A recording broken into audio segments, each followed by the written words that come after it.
Installez-vous confortablement. C'est l'heure de la pause RH, le podcast qui révèle les histoires inspirantes des DRH.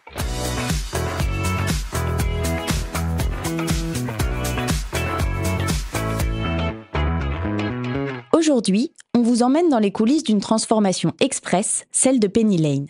En quelques années, cette start-up est passée d'une idée un peu folle à une scale-up de plus de 800 collaborateurs. L'idée folle ? Créer un logiciel de gestion pensé d'abord pour les dirigeants et non pour les cabinets comptables. Pour aller au bout de cette vision, les fondateurs ont fait un pari original. Créer leur propre cabinet comptable, recruter des équipes et tester leur technologie en conditions réelles. Une fois la solution éprouvée, Penny Lane a changé de cap. Fermeture du cabinet interne, se consacrant pleinement au logiciel et une nouvelle page s'ouvre avec un défi de taille, faire évoluer les métiers, les rôles, les trajectoires et surtout embarquer tout le monde dans cette transition. Alors comment recruter plus de 600 personnes sans perdre son ADN ? Comment rester agile quand tout s'accélère ? Pour en parler, nous avons le plaisir d'accueillir Marine Bustaret, VP People chez Penny Lane. Et c'est Philippe Munieri, associé chez BDO et grand passionné de Penny Lane, qui lui tend le micro aujourd'hui. Bienvenue dans la pause RH. Bonjour Marine. Bonjour. Qui es-tu Marine ? Quel est ton parcours ? Je suis la DRH de Penny Lane depuis un peu plus de 4 ans maintenant. Moi, j'ai à peu près une quinzaine d'années d'expérience en RH. J'ai un double diplôme RH et psychologue. Et donc, depuis quasiment 15 ans, je suis dans les boîtes qui se transforment et qui sont en hypercroissance, dans le milieu de la tech, plus particulièrement. Et donc, je suis passée à peu près dans tous les jobs RH pour arriver sur le poste de DRH. Et te voici maintenant DRH de Penny Lane depuis déjà 4 ans. 4 ans. Tout à fait. Qu'est-ce qui t'a donné envie de rejoindre Penny Lane et qu'est-ce qui t'a attiré dans ce projet à l'époque ? Ouais, déjà j'ai un super job, donc j'ai beaucoup de chance. J'ai vraiment un périmètre où je m'éclate. Moi, il y a 3 choses qui m'ont fait rejoindre Penny Lane et qui sont toujours d'actualité aujourd'hui. Et souvent, les candidats me le demandent. Et quand on accueille les nouveaux arrivants, on me le demande aussi. Et c'est toujours d'actualité. La première des choses, c'est le produit. C'était hyper important pour moi d'avoir un produit dans lequel je crois, qui répond à un vrai besoin, qui résout des vrais problèmes pour des vrais gens au quotidien. Ça, c'était important d'avoir un impact sociétal. Et je trouve que Penny Lane y répond. Le deuxième enjeu, c'était le poste, tout simplement. Fallait tout créer, puisqu'en fait, il n'y avait pas de département RH. Donc, j'ai eu la chance de créer ce département et de créer mon équipe et de insuffler une stratégie RH. Et c'est toujours le cas aujourd'hui, puisqu'en fait, on est tellement en croissance que en fait, le poste que j'avais il y a 4 ans n'a rien à voir avec celui que j'ai aujourd'hui. Donc, c'est hyper intéressant. On est en permanence en train de se renouveler. Et la troisième raison pour laquelle j'ai rejoint l'entreprise, et c'est toujours le cas, c'est le COMEX, puisque j'ai rencontré tous les fondateurs. Et j'ai rencontré aussi tous les fonds à l'époque. Et donc c'est une équipe avec qui je m'entends très bien. On est hyper alignés sur la stratégie RH. Non pas qu'on ait la bonne, mais on a la même. Ce qui est très important pour pouvoir monter des projets. Et donc aujourd'hui, ce triptyque me permet d'être toujours à fond. Alors, merci. Ce qui est important de préciser, c'est que Penny Lane existe depuis fort peu de temps, finalement. Ouais. C'est une entreprise jeune, création fin 2019, début 2020. Et on a une croissance extraordinairement importante depuis lors. Et si tu devais résumer l'évolution du département des ressources humaines, de la partie des ressources humaines de Penny Lane, en quelques grandes étapes, ce serait quoi pour toi ? Ouais, effectivement, on est passé de 100 collaborateurs à un peu plus de 700 et je pense qu'on sera un peu plus de 800 d'ici la fin de l'année. Donc en 5 ans, c'est effectivement de l'hypercroissance. Pour moi, en RH, il y a eu à peu près 2 phases et je me demande si on n'est pas un tournant d'une 3e phase. La première des phases, ça a été vraiment la construction de l'environnement RH. Et donc là, c'est les basiques. Donc ça va être le légal, l'organisation, la gestion de la performance, la gestion du recrutement, parce qu'en fait, pour faire grandir, il faut qu'on ait une machine de recrutement. La construction de l'équipe. Donc là, on a vraiment mis l'accompagnement des managers, très important, qui m'a beaucoup occupé les premières années. Donc ça, on a vraiment posé les bases pour avoir un système RH qui fonctionne et qui permette d'accompagner le business au quotidien. Et donc ça a duré à peu près 2 ans, 2 ans et demi, même si on est toujours dans l'itération, parce qu'en fait, ce qu'on a construit il y a 4 ans n'est évidemment plus d'actualité, et donc on est en permanence en train d'itérer, mais j'aurai l'occasion d'y revenir, mais c'est un peu la base de Penny Lane. Et puis là, on est dans une deuxième phase où on se permet, parce que les bases sont solides, d'aller vers des projets RH plus complexes et aussi parce que le business le nécessite et la population le nécessite. Et ça, c'est vraiment ma conviction profonde que la RH, on fait pas de la RH pour faire de la RH, on fait de la RH pour répondre à des enjeux business en mettant l'humain au centre. Et c'est pas que des mots, on peut avoir le meilleur produit, si on n'a pas les bonnes personnes au bon endroit au bon moment, il se passe rien. Et donc c'est en permanence, et en revanche, faire des projets qui ne répondent pas à un enjeu business, ça ne sert à rien non plus. Donc c'est en permanence en train de coller aux enjeux de Penny Lane et à la croissance du produit pour dire, ok, bah du coup, d'un point de vue humain, voilà ce à quoi ça correspond. Et donc là, on est dans cette phase-là de projets plus complexes. Donc là, on va parler de compétences, on va parler d'accompagnement des carrières, on va parler de mobilité, on va parler de gestion d'organisation plus complexe, on va parler aussi de collaboration transverse, etc., etc. Et on aborde une troisième phase qui est vraiment la croissance au-delà des frontières. Où on s'exporte et aussi avec un peu une taille critique quand on dépasse 800 000 personnes, où là on est carrément dans un autre système RH. Alors tu parlais de fondations, chaque étape nécessite d'avoir des fondations solides. Ouais. Et c'est important de rappeler que à la base, au tout début, PIN s'est créé en cabinet d'expertise comptable, inscrit sans problème, pour tester le produit. Et puis, vous avez décidé chez PIN de fermer le cabinet pour se lancer dans l'édition du logiciel à part entière. Alors, comment ça a été vécu, cette bascule côté RH ? Ouais, donc ça, alors c'est typiquement ce que je disais. On décide quelque chose de très fort en Comex d'un point de vue business, et ensuite, ça c'est mon rôle que de le décliner en stratégie RH pour que ça fonctionne. Donc, hyper intéressant. Les gros enjeux qu'il y a eu à ce moment-là, ça a été d'identifier les trajectoires de chacun, ce que ça allait impliquer en termes de gestion du changement, et comment on allait faire évoluer les collaborateurs. Donc il y a une partie des collaborateurs, en fait, notre cabinet a été revendu à un autre cabinet, et on a posé la question aux collaborateurs en disant « Qu'est-ce que vous souhaitez faire ?» À l'époque, c'était que des comptables. Évidemment, qui faisaient de la compta. Donc, il y en a qui ont désiré y aller, parce qu'en plus, on avait choisi un cabinet très apprécié chez nous, donc en fait, qui avait tout simplement envie de continuer à faire de la comptabilité. Et puis, il y en avait qui étaient très intéressés justement pour faire autre chose. Et donc, tout le travail, ça a été de conduire ce changement et de se dire, OK, comment ces personnes-là qui aujourd'hui faisaient de la compta auront de la valeur ajoutée demain chez nous. Donc, conduite du changement, accompagnement des mobilités, et puis après, itération. Parce qu'en fait, ces personnes-là, elles ont besoin de quoi ? De formation, peut-être d'un accompagnement managérial un peu spécifique, d'un accompagnement RH très certainement spécifique, etc. Et donc, petit à petit, au fil des mois, on les a fait basculer de poste. Donc, la partie transition est une partie importante qui implique des changements forts. Tu nous avais parlé là de difficultés éventuellement que tu as pu rencontrer et comment tu as pu y pallier. Ouais. Est-ce qu'il y en a d'autres qui ont été vraiment importantes et qui ont dû être traitées dans cette phase de transition ? Il y a forcément eu du stress des collaborateurs. Donc nous, un des enjeux prioritaires en RH, déjà, c'était de former les managers actuels et futurs à les accompagner. Nous, RH, d'avoir une grosse écoute, hyper important. Toujours être dans l'écoute et de dire, OK, on soulève les doutes ensemble. Et parfois ça marche et parfois ça ne marche pas, et c'est OK de se le dire. Toujours être dans la transparence. Ça, c'est un principe chez Penny Lane, dans tout, pas du tout qu'en RH. On dit la vérité aux gens. C'est tout bête à dire, mais en fait, c'est pas le cas partout.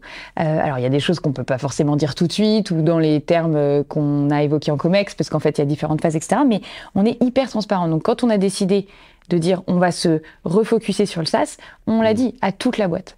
On l'a évidemment dit d'abord aux gens concernés. On leur a dit vous allez avoir le choix de choisir, etc. Bref, on a été dans la communication et dans la transparence. Et du coup, qu'est-ce que ça donne ? Ça donne que ces gens-là, ils se confient aussi. Et donc du coup, ils disent moi je le sens pas. En fait, vous m'avez proposé un poste sur de l'account management, mais moi j'ai plutôt envie de faire de la formation. Et on s'en parle. Et après, on accompagne. Parfois, c'est possible avec de la formation, du management. Parfois, ça l'est pas. Et voilà. Donc, il y a eu un enjeu de désamorcer le stress Et puis après, il y a eu un deuxième enjeu dans la durée de pilotage de la performance. Il y en a, c'est incroyable. Ça s'est révélé et on s'est dit, mais c'est dingue, il y a des comptables qui sont devenus product managers. Donc c'est vraiment les gens qui sont dans le produit à créer les nouvelles fonctionnalités du produit et qui apportent une valeur ajoutée géniale parce qu'ils sont experts comptables, parce qu'ils connaissent par cœur, etc. Et franchement, j'ai pas souvenir de gens qui vraiment se sont dit, je me suis planté. Il n'y a vraiment pas eu ça. Alors, c'est très très intéressant. Hein, mais alors, moi j'entends ce que tu as dit à l'instant, c'est il y a eu la phase où il y a eu un choix qui a été proposé aux collaborateurs, soit de continuer dans un cabinet d'expertise comptable, soit de se lancer dans l'aventure PIN. Qu'est-ce qui a fait que, pour ceux qui ont choisi de continuer l'aventure, qu'est-ce qui les a fait adhérer à ce projet ? Alors déjà, je pense, quand je repense un peu aux personnes, c'est des gens qui avaient vraiment envie de vivre le projet Penny Lane. Ouais. Donc en fait, ça joue vachement. C'est des gens qui étaient un peu picousés Penny Lane et qui avaient envie de pousser le produit plus loin. Et donc c'est des gens qui avaient un peu envie de sortir de la pure comptabilité. Bien sûr. Et donc ça, c'est des choses aussi que nous, on décèle au recrutement pendant les entretiens de performance, etc. Et c'est vraiment dans l'ADN de Penny Lane. Il y a beaucoup de gens comme ça. La majorité des gens sont comme ça chez Penny Lane. C'est des gens qui ont, plutôt que de vivre un job, ils ont plutôt envie de vivre un projet. Et donc, en fait, qui sont assez curieux. Et que si vous arrivez à gagner leur confiance, en disant l'organisation va t'accompagner. Moi, c'est ce que je promets à tous les nouveaux collaborateurs tous les mois. C'est chez Penny Lane, vous allez grandir professionnellement et personnellement. Pas forcément dans ce que vous avez imaginé, mais c'est sûr que l'organisation va vous faire grandir. Et donc, du coup, c'est des gens, quand on leur dit, en fait, nous, on te voit au produit, nous, on te voit à la formation, nous, on te voit côté commercial, etc. Eh ben, les 3/4, on dit banco. Ouais. Et en fait, comme on connaît très bien notre population et qu'il y a un binôme RH et manager, on a aussi, nous, en amont, on a regardé toutes les personnes. On s'est dit, lui, il irait bien là, etc. Et donc après, on en parle. Alors, on est dans une phase qui a été amorcée déjà depuis un moment, puisque la start-up Penny Lane est devenue ce qu'on appelle une scale-up pour les francophones que nous sommes. Ce sont des start-up qui ont trouvé une pérennité économique. Oui. Penny Lane, vous êtes passé de 100 à plus de 700, bientôt 800, tu en parlais tout à l'heure. Et ça en très peu de temps. Ça change quoi concrètement dans ta façon de recruter ? Ah, bonne question. Alors déjà, le recrutement, ça a été un des premiers piliers que j'ai mis en place quand je suis arrivée chez Penny Lane. On n'avait quasiment aucun développeur informatique. Enfin, on en avait, mais on avait une petite équipe et on devait exploser les scores. Et donc, j'ai créé ce qu'on appelle une machine de recrutement. Je pense qu'on peut le dire comme ça, mais dans le bon sens du terme. En fait, le recrutement, c'est un métier extrêmement difficile, extrêmement technique et assez méconnu. Donc, première chose que j'ai faite il y a 4 ans maintenant, mais qui est toujours valable aujourd'hui, c'est que j'ai créé une équipe d'experts, de techniciens, dont c'est le métier, etc. Et après, aujourd'hui, ce qui change par rapport à il y a 4 ans, il y a toujours les basiques, c'est-à-dire qu'on a un outil très puissant, on a des process très puissants, on a différentes étapes de recrutement qui ont chacun un but, etc. On fait des cas pratiques, ce qui est aussi très efficace. On a ce qu'on appelle nous des go-no-go comités, donc si on a un doute, on n'y va pas. On forme évidemment les managers. Ce qui a changé aujourd'hui, c'est qu'on le fait de manière plus industrielle. Donc il y a plus de monde. Par contre, on prend très peu de gens. Enfin, en fait, sur le nombre de gens qu'on voit, on est toujours très exigeant parce que Penny Lane, on a conscience que c'est pas fait pour tout le monde. Et c'est pas du tout une question de snobisme ni quoi que ce soit. C'est que il faut avoir envie de faire partie de l'aventure. Et donc ça, je le disais il y a 4 ans, mais on le dit encore plus maintenant. On est très transparent, encore une fois, parce que c'est notre ADN, pendant les entretiens de recrutement, en disant voilà ce que vous allez vivre chez Penny Lane, voilà ce que vous n'allez pas vivre aussi. Et en fait, c'est pas que c'est bien ou que c'est pas bien. Oui. On n'est pas les meilleurs, loin de là. Mais il faut le savoir parce que c'est concrètement ce que vous ferez demain, quoi. Et il y a des gens qui disent en fait, ça me convient pas. Et je préfère 1000 fois ça plutôt qu'on se retrouve quelques mois après où en fait, ça marche pas. Aujourd'hui, ce qui nous a permis aussi de recruter massivement, c'est qu'on a développé par rapport à il y a 4 ans toute notre marque employeur. Oui. On est déjà plus connus qu'il y a 4 ans en France. Mais au-delà de ça, on a beaucoup travaillé sur justement les différents métiers de Penny Lane. Parce que pour un comptable, on recrute énormément de comptables qui font pas de comptabilité chez nous, qui font plein d'autres métiers. C'est très contradictoire. Et c'est très contradictoire. Et donc, du coup, il faut expliquer. Oui. En fait, t'es comptable, mais tu vas peut-être faire ci ou peut-être faire ça. Est-ce que tu as une appétence pour ça, même dans ta vie personnelle? Et on va te former, etc., etc. Donc, les recruteurs sont formés à ça, les managers sont formés à ça aussi, à projeter les collaborateurs dans de nouveaux postes. Et ce qu'on a aussi énormément développé par rapport à il y a 4 ans, c'est les mobilités internes. C'est-à-dire qu'on a énormément de gens qu'on fait évoluer en parcours. D'accord. Voilà, qui changent de poste. Alors, alors juste pour que tout le monde comprenne bien, tu es entouré d'une équipe de combien de personnes uniquement dans la partie RH? Un peu plus de 30 personnes. Ah, vous êtes quand même 30 personnes. Ouais. Et c'est pas fini. Et c'est pas fini. Et depuis combien de temps? Ça a été, j'imagine, évolutif? Ouais, ça correspond un peu aux phases dont je t'ai parlé avant. Donc, en fait, alors l'équipe la plus grosse, c'est l'équipe recrutement, évidemment. Et donc, en fait, on a 3 équipes majoritaires, une équipe de recrutement, une équipe d'opération qui font tout ce qui est administratif, paye, contrat, avantages, etc. Mais en fait, c'est lourd parce qu'on est en France et on a plus de 100 personnes à l'international, dans des payes et des pays différents, avec des droits du travail différents. Et ensuite, on a l'équipe, ce qu'on appelle HRBP et développement RH, qui accompagne les managers au quotidien, qui font vraiment des binômes. Et donc, l'équipe a vraiment, vraiment grossi il y a 18 mois, je dirais. D'accord. Ouais.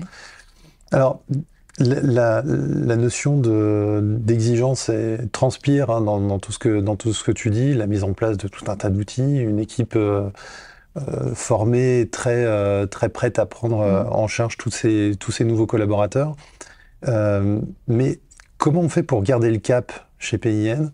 Comment on fait pour garder l'exigence sur du recrutement dans des volumes aussi importants, dans des temps aussi courts? Alors ça, les techniques n'ont pas changé depuis 4 ans. En fait, et ça va paraître hyper basique, mais franchement, ça marche. Ouais. Et pour le coup, moi, dans toute ma carrière professionnelle, j'ai toujours eu ça, et en vrai, ça fonctionne. Il faut cette fameuse machine. Donc, il faut un outil, il faut un process très clair. Mais quand je dis process, donc nous, on travaille avec la méthode WOO, on n'a rien inventé, c'est très connu. Entretien structuré. Chaque personne, donc il y a le WOO, il y a le cas pratique, il y a le dernier entretien, il y a le fit équipe, etc. Enfin, ils ont des objectifs différents. On ne mesure pas la même chose. On a ce fameux comité à la fin, on y va, on n'y va pas. Voilà. Ensuite, pour que cette méthode fonctionne, et on l'a encore présenté hier, parce qu'on fait une V2, on a formé ce qu'on appelle nos hiring managers, donc les managers qui sont amenés à recruter au sein du process. Et comme je disais, le recrutement, c'est compliqué. Et les 3/4 des managers ne savent pas recruter. Et c'est OK, c'est pas leur job. Donc en fait, c'est à nous, RH, de leur apporter cette expertise-là. Et c'est aussi pour ça, et ça je le précise parce que très souvent c'est un écueil qu'on fait, en tout cas que moi j'ai fait, et que j'ai pas fait chez Penny Lane. Moi chez Penny Lane, je ne suis entourée que de recruteurs seniors. Et ça c'est très important. C'est des gens qui sont assertifs, qui sont experts de leur domaine, qui ont 10 ans d'expérience, entre 8 et 15 ans d'expérience, qui sont capables de tenir tête, entre guillemets, à des managers, qui sont capables de les conduire, de leur dire c'est ça et c'est pas ça, etc., qui vont piloter tout le cycle de recrutement. Donc ça a été un parti pris fort aussi que j'ai fait. Je voulais qu'ils soient là de A à Z, ils connaissent leur population par cœur, ils sont spécialisés dans des métiers. Donc c'est très efficace et donc du coup, ils ont l'adhésion du métier parce qu'ils savent exactement de quoi ils parlent.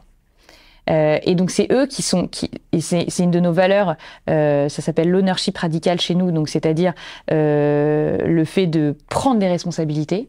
Elle est partout chez Penny Lane, qu'on soit stagiaire ou membre Comex. Et donc mon équipe, moi c'est vraiment ce que je leur demande. Ils ont envie d'avoir de l'impact, ils vont au feu. C'est eux qui sont responsables de leur recrutement de A jusqu'à Z. Donc ça c'est très important, ça fonctionne, ça rassure les managers. Et donc ensuite, process qui marche. Donc là, il y a beaucoup d'écrémage, beaucoup. Et une fois qu'on y va, il y a le comité. On a un doute, on n'y va pas. Ça, c'est la règle. Ça, c'est vraiment la règle, même si on est mal et qu'on est en sous-effectif, etc. Et après, et pour moi, ça fait partie du recrutement aussi.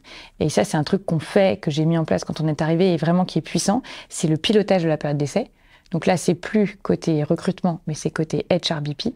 Les managers sont formés, il y a des process, il y a des outils, il y a des questionnaires, il y a des objectifs de période d'essai pour aussi ne pas prendre que le collaborateur se sente encadré, que ça soit bienveillant. Et donc toute cette période-là, pour moi, de la personne où on l'a recruté jusqu'à la fin de sa période d'essai, entre guillemets, il est encadré, quoi. Alors, le partage des valeurs se fait du stagiaire jusqu'au COMEX. L'agilité est un point, j'imagine, très important pour toi, pour tes équipes, mais également pour l'ensemble des collaborateurs de PIN. J'imagine aussi une notion de passion, parce que pour rentrer dans un cycle aussi fou, il faut avoir une dose de passion. Qu'est-ce que ça signifie concrètement, l'agilité, du point de vue de Marine? Ça, c'est un vaste sujet. Agilité chez Penny Lane, c'est un indispensable, donc qui est vraiment mesuré lors du recrutement. Ça passe par plein de choses différentes et en fonction du poste qu'on va occuper, on va pas avoir la même définition. Pour autant, effectivement, quand on rejoint Penny Lane, et c'est pour ça que j'insistais dessus, on en parle en termes très transparents pendant le process de recrutement, c'est pas fait pour tout le monde. Et on a un peu envie de vivre un projet un peu... on sait qu'on vivra pas ça 10 fois dans une vie, quoi. Parce que ça peut être un peu fatigant. Donc je compare toujours Penny Lane comme la vague de surf. Il faut avoir envie de surfer sur la vague, de prendre la houle, et c'est aussi ce qui nous motive. En fait, tous les gens qui sont chez Penny Lane, c'est quelque chose qu'ils ont envie de vivre. Et donc effectivement, cette agilité elle est indispensable parce que vous allez être amené, votre périmètre va peut-être doubler en 6 mois, votre équipe va passer de 2 à 15. On va vous changer de job, mais pas parce que vous le voulez pas, mais parce qu'en fait c'est génial, il y a une nouvelle opportunité, et donc du coup ce pourquoi on vous a recruté n'est plus ce que vous faites au quotidien 6 ou 8 mois après. Et en fait, ça, il faut le prendre comme une opportunité. Si vous le subissez, c'est super compliqué. Et donc, en fait, c'est OK de ne pas avoir envie de le vivre. Mais du coup, il faut le savoir parce qu'on n'est pas encore dans une phase de Penny Lane où on est mature. Et donc tout est en transformation. Donc on est en permanence en train de proposer des projets à des gens. Et c'est pour ça que la valeur de l'ownership radical, des responsabilités, avoir envie d'avoir de l'impact, c'est quelque chose qui fait partie de l'agilité. Il faut avoir envie de vivre dans un contexte mouvant. Il faut avoir envie que tout soit pas très clair. Il faut avoir envie de créer un peu son poste. De prendre les responsabilités, ça c'est très dans l'ADN des fondateurs. Arthur le dit tout le temps, proposez-nous des idées, challengez-nous, dites-nous quand on va pas dans la bonne direction, etc. On a créé des organes aussi pour décentraliser au maximum l'ownership, les responsabilités de chacun. Et donc ça, on le traite au recrutement et après, on le développe chez Penny Lane.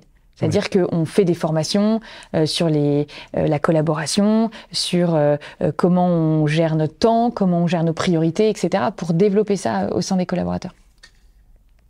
C'est très intéressant, je te remercie. C'est une aventure exceptionnelle, hein, Penny Lane, on ne va pas se le cacher. Hein. Les sociétés, des aventures comme Penny Lane, il n'y en a pas tous les ans. Hein. Donc il faut avoir envie de rentrer dans un cycle comme ça. Alors la notion d'agilité, je l'ai bien comprise, mais comment tu t'évalues cette notion d'agilité, cette notion d'envie de rejoindre cette aventure chez un candidat? Comment ça se passe? Alors pareil, en fonction du poste, on va pas le faire de la même manière. En tout cas, moi, je dirais plusieurs choses. La première chose, c'est que je le dis de manière très transparente. En fait, je dis au candidat, il va se passer plein de trucs, ton poste n'est pas complètement défini, il faut que tu sois prêt à aller sur telle ou telle chose. Deuxième chose, c'est pour ça qu'on met en place un cas pratique. Ça, c'est très efficace. Parce que pendant le cas pratique, en fait, on ne prend personne à revers. Donc, en fait, c'est des questions que vous préparez en amont. Quand vous êtes prêt, vous envoyez votre présentation, vous présentez ce que vous avez préparé. Donc, l'idée n'est pas du tout de mettre en difficulté. Au contraire, l'idée est de plonger le candidat dans ce qu'il fera demain. Et d'ailleurs, très souvent, les gens disent « c'est super » parce qu'en fait, j'ai vraiment compris ce qu'était le job. Donc ça, c'est vraiment un truc que je recommande. Et du coup, pendant ce cas pratique, parfois on va dire « ah ok, mais du coup, si par exemple ça arrive de telle manière, comment tu réagis, etc. » pour voir la capacité du candidat à rebondir. Et puis après, on va lui poser, on va regarder son CV, on va aussi lui poser des questions. Qu'est-ce que tu as envie de vivre ? Quels sont tes drivers ? Quelles sont tes motivations au quotidien dans le travail ? Et encore une fois, il n'y en a pas de bonne ou de pas bonne. C'est juste que si la personne dit « moi, j'ai besoin que tout soit carré », alors on a besoin de gens carrés. On a beaucoup de gens carrés. Le milieu d'expertise comptable nécessite de la rigueur, il n'y a pas de souci. Mais on va un peu tester... Est-ce que la personne a envie de vivre un projet ? Est-ce qu'il a eu plusieurs postes dans sa vie ? Ou alors, s'il ne l'a pas eu, est-ce qu'il a envie de le vivre ? Et notamment, c'est ce que j'expliquais avec les comptables. Il y a plein de comptables qui sont en cabinet et qui nous disent « j'ai plus envie de faire de la comptabilité ». Et en fait, par contre, j'ai envie de rester dans cet univers parce que j'adore la compta. Mais j'ai envie de faire autre chose dans cet écosystème. Voilà, donc c'est détecter la motivation et ce qui fait lever le candidat tous les matins, quoi. C'est passionnant.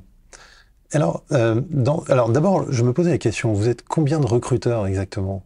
Alors, ça change tous les mois. Ah. Là, à date. Donc là, ma responsable recrutement me tuerait. Ils sont à peu près une vingtaine. Ouais, non, un peu moins, plutôt une quinzaine. Bon. Qu'est-ce qui est non négociable dans la culture Penny pour un candidat ? Enfin, pour Penny Pour rentrer chez Penny Lane ? Ouais. L'ego, ça c'est non négociable.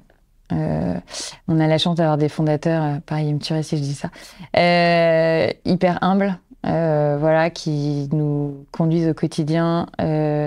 Et ça, c'est vraiment une des valeurs de Penny Lane, c'est se remettre en question, ne jamais rien prendre pour acquis, partir du principe qu'on n'est jamais arrivé. Célébrer évidemment les succès, mais toujours se dire comment je pourrais faire mieux, écouter les équipes. Moi, je dis toujours, je recrute des gens meilleurs que moi dans leur domaine d'expertise. Je n'ai aucun ego par rapport à ça. C'est comme ça qu'on va plus loin. Et c'est ce que j'essaye de diffuser un maximum auprès des collaborateurs. On peut pas être bon partout. Donc, mettons les gens là où ils sont bons. Donc, quelqu'un qui aimerait rapporter la couverture à lui, ça c'est carton rouge. No way. Et puis, c'est pas tant rédhibitoire en termes de culture, mais comme je le disais, quelqu'un où on sent qu'il va pas être épanoui chez Penny Lane, on n'y va pas, même s'il est super fort techniquement, parce qu'on sait que ça va pas être du gagnant-gagnant, quoi. Bon, alors, la culture de la start-up, c'est une chose, on l'a quittée, on est dans une structure qui a grossi très rapidement, comme on l'a tous compris depuis le début de cet entretien.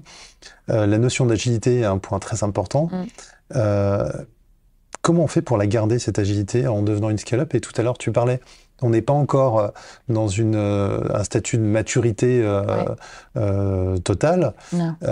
Mais cette notion d'agilité, elle va quand même être le fil conducteur, sans doute, le fil rouge de l'évolution de la société. Comment on garde cette agilité RH, du point de vue RH ? Oui, alors déjà, entre guillemets, l'organisation est plus rigide qu'il y a 4 ans. Et certes. En fait, c'est sain, et heureusement, ça veut dire qu'on va dans le bon sens. Donc, nos organisations sont plus matures, notamment à la tech, aux produits, où parce qu'on est très drivé par le produit, orienté par le produit. Donc, là, les organisations sont plus matures. Donc, l'agilité, il faut qu'on la réinvente. Et d'ailleurs, il y a des personnes qui ont quitté Penny Lane qui nous ont dit « moi, je préfère rester dans les petites entreprises ». Ouais. Et du coup, je m'y reconnais moins. Je trouve que c'est une preuve d'intelligence énorme. Bien en sûr. Fait, trop bien. Parlons-en, enfin, et super, en fait. Et tu as contribué vachement à Penny Lane et on t'en remercie. Et voilà. Donc, il y a des gens qui ne seront pas faits. Donc, en fait, d'un point de vue RH, c'est avoir aussi le courage d'avoir cette agilité de se dire qui sont les bonnes personnes. Est-ce que c'est toujours les bonnes personnes ? Est-ce que les personnes qu'on recrute, on est toujours dans les mêmes personnes ? Bien sûr. Pas que, en fait, parce que les personnes qui ont construit Penny Lane il y a 4 ans ou il y a 5 ans, c'est pas forcément les personnes dont ils sont super dans l'organisation maintenant, mais si on doit recruter des nouvelles personnes, on prend peut-être des gens plus seniors qui ont vécu des organisations plus matures et qui vont du coup nous apporter une connaissance qu'on n'a pas sur comment on fait passer de 500 à 1000, comment on fait passer de 800 à 1500. Quelqu'un qui était là quand on était 20, il la connaît pas forcément. Donc en fait, c'est cette complémentarité et cette agilité-là de savoir faire travailler les gens ensemble. Et donc, pour répondre à ta question de comment conserver cette agilité qui est essentielle à la créativité, à faire pousser le produit plus loin, etc., C'est pas facile. C'est pas facile. Nous, on a pris le pari de miser sur l'humain. Donc, ça passe par de la formation sur la collaboration transverse, sur l'organisation matricielle, ce qu'on appelle matricielle. Nous, on est beaucoup en vertical. On est en train d'introduire le matriciel, donc c'est-à-dire des gens qui vont collaborer en projet entre départements. Donc, tout ça, c'est pas évident. Ouais, c'est de manière transversale. Ouais, exactement. Donc, ça, c'est comment on met ça en place.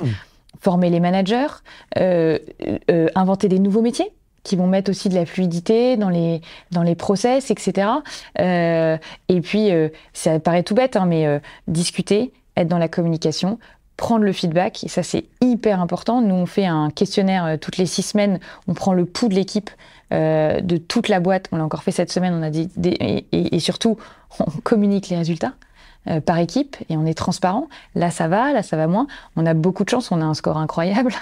Franchement, c'est génial, les gens sont hyper enthousiastes. Mais n'empêche que quand il y a des petits trucs, on ajuste. Ok, donc là, il y a une équipe. Ok, donc là, moi, je vais vers mes RH, on y va, on discute avec les managers, qu'est-ce qui se passe, on relève le terrain, etc. En fait, le principe, et ça, c'est vraiment l'ADN de Penny Lane, on n'est jamais arrivé. En fait, il faut jamais partir du principe que ça roule. Donc, quand ça roule, c'est super et on est heureux de ça. Non, pour arriver à 1000 personnes ou 1500, moi, je sais ce qu'il reste à faire, quoi. Voilà, je regarde plutôt ce qu'il reste à faire. Alors, la communication est un point très important, je l'entends. Les process, les outils, l'organisation, la structuration de l'équipe RH a dû progresser de manière assez importante. Et est-ce qu'il y a certaines pratiques RH qui ont dû évoluer avec la croissance et avec celles que tu imagines dans les mois ou dans les années qui viennent, est-ce qu'elles vont évoluer encore et de quelle manière selon toi ? Alors, c'est quoi ta vision ? Ouais, alors ça évolue tout le temps. Je pense que je fatigue un peu mon équipe. Donc ça, c'est, encore une fois, moi, c'est mon ADN de ne jamais être arrivé. Et c'est évident que ce que j'ai mis en place quand je suis arrivée n'est plus du tout valable maintenant et qu'on l'a déjà réitéré et on a déjà fait une V10, quoi, de tous les process RH. Donc ça peut être un peu fastidieux et surtout ça peut être, au bout d'un moment, il faut faire attention parce que ça peut être non lisible pour les collaborateurs ou les managers parce qu'en fait on change tellement tous les 6 mois. Finalement le process de performance, on va rajouter ça. En fait on va changer d'outil. En fait on va ajouter tel moment fort RH dans l'année, etc. Donc c'est toujours compris parce qu'en fait, encore une fois, moi, je suis obsédée par coller au business, donc je ne fais rien juste parce que c'est marrant de le faire ou que c'est innovant en RH. Je le fais parce que je ressens un besoin RH, soit parce que je l'ai vu, soit parce que je l'anticipe. Donc, c'est pas du tout que je remets en question la légitimité de changer le process, c'est plutôt que parfois, il faut faire attention à la conduite du changement.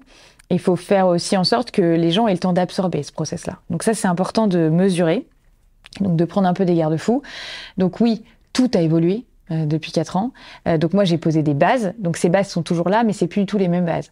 Donc ça va être dans la gestion du CSE, qui n'est plus le même, la performance, le plan de formation, ce qu'on appelle nous les carrières pass, donc toutes les grilles de compétences, etc. Donc tout, voilà. Donc tout évolue. Et donc là, par exemple, on a un vrai sujet outils. On arrive à des limites d'outils qui étaient super jusqu'à présent, RH, et qui maintenant, on se pose la question de se dire, et c'est très très habituel dans une boîte qui est en hypercroissance, ok, là peut-être qu'on a besoin d'aller sur la Rolls-Royce de tel sujet parce que c'est un peu limité. Non pas que l'outil soit pas bon, l'outil est très bon, mais l'outil est fait pour une boîte de X personnes.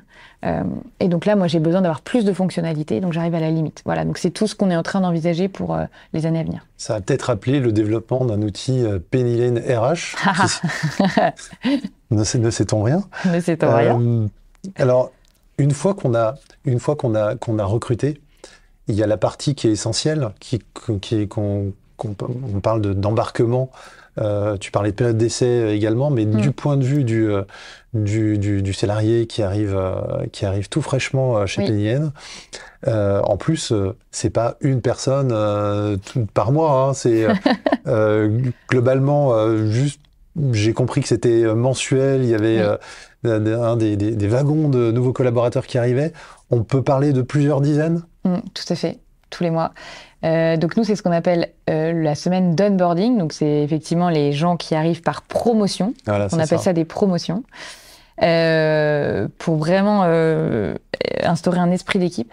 Et donc là, on a travaillé, pareil, on a beaucoup itéré sur cette semaine qui a évolué, mais pas tant que ça en fait depuis 4 ans. Qui avait déjà été très bien instauré par les fondateurs. Donc ça, c'est vraiment... parce que moi, je suis arrivée au bout d'1 an, mais les fondateurs, jour 1, ils se sont dit que c'était clé. C'est là où je trouve ça chouette, parce qu'ils ont une vraie vision humaine de leur boîte. Et donc, cette semaine d'onboarding, elle est hyper clé. Nous, elle nous prend beaucoup de temps et on pense que c'est extrêmement important. Il y a une statistique, j'ai plus exactement le chiffre en tête, mais un collaborateur sait au bout de 2-3 jours s'il va rester dans l'entreprise. Donc en fait, quand on passe 3 mois à recruter quelqu'un et qu'on l'attend 3 mois avec un préavis, je pense qu'on peut passer quelques jours pour l'accueillir correctement. Et que c'est tout aussi clé que le recrutement. Donc nous, oui, ils arrivent par promo en début de mois pendant 4 jours et ils sont pris en charge de A à Z. C'est très intense, où ils vont découvrir tout Penny Lane. On va leur présenter tout Penny Lane. Ils vont faire des masterclass avec nous. Enfin, tous les membres Comex présentent leur département. Ça commence par Arthur, notre CEO, Bien sûr. qui fait une présentation de 3 heures sans slide. C'est génial. Les gens adorent, évidemment, parce que c'est hyper inspirationnel. Donc, tous les membres Comex présentent. Ils vont toucher le produit. Ils vont lettrer, ils vont faire plein de manipulations, même si on n'est pas comptable, peu importe le job chez Penny Lane, hyper important, clé essentielle à la réussite chez Penny Lane. Ils vont avoir des moments sympas de détente entre eux. Ils vont avoir des moments de lecture, bref, il y a plein de choses pendant une semaine. Ils sont pas lâchés d'une semelle. Et après, à la fin de la semaine, on a un questionnaire de satisfaction et en fait, c'est une des choses qu'ils préfèrent dans toute leur vie chez Penny Lane. Et donc, c'est d'autant plus important parce que nous, on a 60% de notre population qui travaille en télétravail. Ah oui, donc entièrement, c'est très important. En France et à l'international. Oui. Et cet accueil pendant une semaine, sauf raison personnelle, il est chez nous dans nos bureaux. Donc, tout le monde vient. Donc, c'est vraiment l'auberge espagnole. Et donc, c'est hyper important que les gens ils soient imprégnés Penny Lane pendant 4 jours pour que aussi une fois qu'ils soient chez eux, ils se sentent faire partie de l'entreprise, etc. Donc ça c'est hyper important. Après on a plein d'autres événements où ils reviennent dans l'année, mais oui cette semaine d'onboarding elle est clé.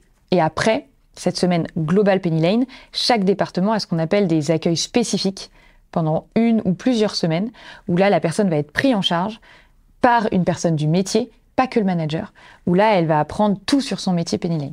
Est-ce qu'on peut considérer justement que ce que tu viens de présenter à l'instant, ça fait la différence pour fidéliser les talents dans un contexte d'hypercroissance importante? Ouais, moi je pense que c'est clé. En tout cas, je pense que c'est clé. Fidéliser sur la durée, je sais pas, parce que là, je pense que c'est plus sur tout ce qu'on va proposer après. Mais en tout cas, c'est ultra clé pour que les gens se sentent bienvenus. Et ça paraît tout bête, hein. Mais quand on arrive dans une nouvelle société, on l'a tous fait, c'est un peu stressant. Jour 1, moi, ce que je demande à mon équipe, c'est que les gens se sentent les bienvenus, se sentent accueillis, attendus. C'est hyper important. Et qu'ils aient l'impression, enfin, c'est pas une impression, mais qu'ils ressentent qu'on a envie qu'ils soient là et qu'ils fassent partie du bateau. Bah déjà, si vous ressortez de ça, au bout d'une semaine avec ça, vous rentrez chez vous le week-end et vous vous dites « Ah là là, mais c'est dingue, parce qu'en fait, Penny Lane, ils sont gentils, mais dans le bon sens du terme. » En fait, je trouve que ce mot est hyper galvaudé, la bienveillance, etc. En fait, j'ai vraiment à cœur qu'on leur fasse comprendre que, oui, Penny Lane, c'est une aventure professionnelle incroyable, mais c'est avant tout une aventure humaine. Et donc, c'est ce qu'on essaye de faire transparaître cette première semaine. Et je pense que dans les premiers jours, vous attendez plus de vous dire, en fait, je suis entourée de gens sympas. Oui, c'est ça. Et je suis entourée de gens intelligents, très bien, qui ont de l'ambition, et le produit est super, mais en fait, surtout, j'ai été accueillie. Et je pense qu'une fois que vous avez ça, eh ben, vous avez tout ce qu'il vous faut ensuite pour aller tout défoncer professionnellement, quoi. C'est un peu très bien, très bien. Alors, on va parler de demain, mais on va essayer de regarder. On va faire un petit coup d'œil dans le rétroviseur avec le recul. S'il y avait une chose que tu referais exactement pareil et une chose que tu ferais sans doute différemment, quelle serait-elle? Je ferais plein de trucs. Ce que je referais pareil, c'est que, alors je me répète, mais ce que je referais pareil, c'est que je collerais au business en permanence. Je comprendrais les enjeux, je comprendrais ce que c'est que le métier, je comprendrais ce que vivent les équipes au quotidien pour adapter ma stratégie RH. Parce que tout part de là. En fait, c'est toujours ce que j'ai fait et jusqu'à présent, ça a bien marché. Donc, écoutez, ne jamais partir du principe qu'on sait. Écouter le business, comprendre, parfois dire oui, parfois dire non, avoir l'assertivité d'être droit dans ses bottes. Ce que je referais aussi pareil, c'est que je recruterais mon équipe comme je l'ai fait assez vite, sans avoir peur de trop recruter. Parce que, en fait, les RH, dans une boîte en hypercroissance, c'est essentiel. Et je parle évidemment pas de moi, mais que des gens dont c'est le métier vous entourent et vous aident, notamment quand vous êtes manager. C'est hyper compliqué d'être manager en milieu d'hypercroissance. Être entouré par quelqu'un au quotidien dont c'est le métier, t'inquiète, ça va aller, là tu l'as pas vu, mais moi je l'ai vu, et en fait on va bosser ensemble, et il y a machin qui va pas bien. Et machin. C'est essentiel pour que ça fonctionne. Sinon, vous perdez beaucoup de managers. Bien sûr. Ce que je continuerai à faire aussi, c'est faire des projets concrets. En fait, c'est hyper important. Ça, c'est un conseil que je donne, qu'on m'a donné aussi. Les RH, ça peut être nébuleux et ça peut faire peur parce que ça touche à l'humain. Il y a plein de gens qui n'ont pas envie d'y aller parce qu'ils savent pas faire. Pas parce qu'ils n'ont pas envie, et souvent c'est mal interprété. Ça peut être interprété comme des gens qui peuvent être froids ou qui peuvent être maladroits, etc. C'est surtout des gens qui savent pas, en fait. Et donc, il faut désacraliser un peu les RH. Il faut les rendre concrets, coller au business, expliquer pourquoi c'est une valeur ajoutée et que c'est pas un truc pénible à faire, et donc faire des trucs qui vont aider les gens au quotidien. Voilà. Et ce que je changerais, plein de trucs, évidemment, j'ai fait plein de bêtises. Peut-être là c'est quelque chose sur lequel je vais mettre un accent ce semestre, peut-être plus armer mon équipe. Parce que mine de rien, c'est des gens incroyables, j'ai une chance folle. Je suis entourée de gens extrêmement brillants, sympas, gentils, tout ça. Qui font extrêmement bien leur boulot. Mais du coup, je les armerai plus pour gérer les émotions des autres. On est un réceptacle, donc de beaucoup de choses. Gérer les clients difficiles parfois, qui sont en stress. Être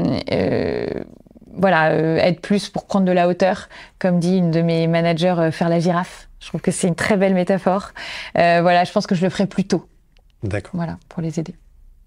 Demain, une RH vient te demander conseil.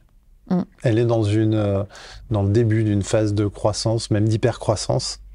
Tu lui dirais quoi? Plutôt quelque chose que tu aurais aimé recevoir comme conseil il y a peut-être 2-3 ans. Ouais. Écoute le business, passe du temps à regarder. N'aie pas peur de dire que la RH c'est important. Fais des projets que j'appelle quick win, donc fais des projets qui ont de l'impact rapidement.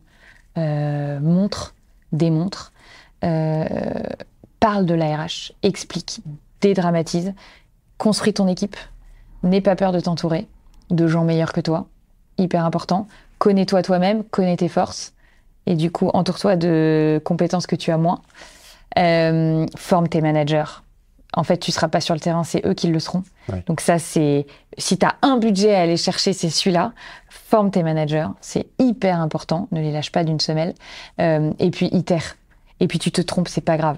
Commence, itère, fais une V1, fais une V2. Mets en place petit à petit. Marine, je pense que j'ai pas beaucoup de choses à rajouter par rapport à ce que tu as dit. Je pense que tout le monde aura bien compris les difficultés et les enjeux et l'intérêt de ce poste de DRH et de ces fonctions de ressources humaines au sein d'une entreprise en croissance, en hyper-croissance, me le dirons. Merci Marine. Merci d'avoir partagé cette pause avec nous. Si l'histoire vous a inspiré, parlez-en autour de vous, abonnez-vous et retrouvez-nous très vite pour un nouveau récit de DRH passionnément engagé.